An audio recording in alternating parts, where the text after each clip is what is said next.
سب سے بڑی غلطی، سب سے بڑا نقصان امت کا اس سے ہوا کہ امت نے ایمان کو بولنا چھوڑ دیا، اب نظام کائنات کو اثر بنا لیا ہے، اسی پر گاڑی چل رہی ہے، جو بات پیش آتی ہے شر کی اس کو بھی اسباب سے جوڑ دیتے ہیں، جو خیر کی بات پیش آتی ہے اس کو بھی اسباب سے جوڑ دیتے ہیں۔ میرے بزرگ دوستو عزیزوں، سب سے اہم چیز اللہ کی چاہت اور اس کی مشیت ہے۔ جتنے بھی کائنات میں اسباب ہیں، یہ تمام کے تمام اسباب صرف مسلمانوں کے امتحان کے لیے ہیں، تمام اسباب مسلمانوں کے امتحان کے لیے ہیں، اطمینان کے لیے نہیں ہیں۔ اسباب اطمینان کے لیے نہیں ہیں، اسباب سے کوئی مطمئن نہیں ہونا چاہیے۔ اسباب سارے امتحان کے لیے ہیں۔ انبیاء علیہ السلام سے لے کر قیامت تک آنے والے جتنے بھی مسلمان ہیں، اسباب ان سب کے امتحان کے لیے ہیں۔ انبیاء علیہ السلام سے لے کر قیامت تک آنے والے مسلمان ہیں، سب کے لیے اسباب بطور امتحان ہیں۔ ہاں، غیروں کے لیے اسباب بطور اطمینان کے ہیں۔ میری بات توجہ سننی ہوگی بہت۔ ہمیں یہاں سے دھوکہ لگتا ہے کہ جب یہ اپنے اسباب میں کامیاب ہو رہے تو ہم کیوں نہیں ہو رہے؟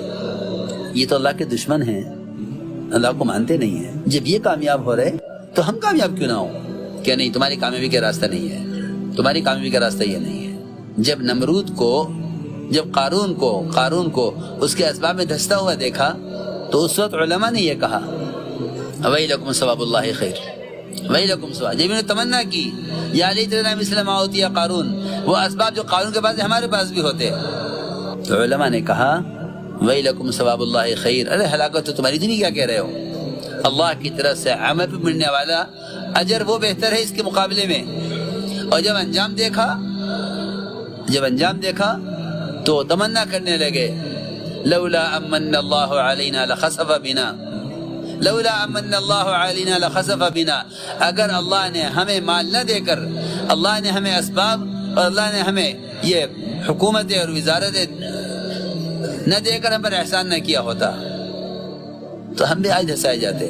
یعنی اسباب نہ ملنے کو اللہ کا احسان سمجھ رہے، اس لیے کہ نتیجہ سامنے آیا، حکم توڑ کر سبب پر چلنے والوں کا نتیجہ سامنے آیا، تو جو تمنا کر رہے تھے کل یہ عہدے ہمیں ملتے، یہ مال ہمیں ملتا، یہ اسباب معاش ہمارے پاس ہوتے، آج یہ کہہ رہے اے اللہ تیرا احسان ہے کہ تو نے ہمیں مال نہیں دیا، تو نے ہمیں مال نہیں دیا۔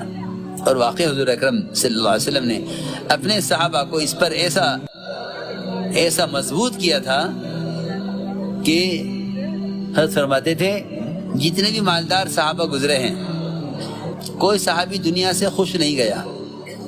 عجیب بات ہے، جتنے مالدار صحابہ گئے دنیا سے کوئی خوش نہیں گیا، ہر ایک کو یہ غم تھا، ہر ایک کو یہ فکر تھا کہ کل قیامت میں اللہ یہ نہ کہہ دیں اذھبتم طیباتکم فی حیاتکم الدنیا، کہ تم نے دنیا میں مزے اڑا لیے ہیں اور دنیا میں تم نے اپنی خواہش پوری کر لی ہے، یہاں تمہارے لیے کچھ نہیں ہے۔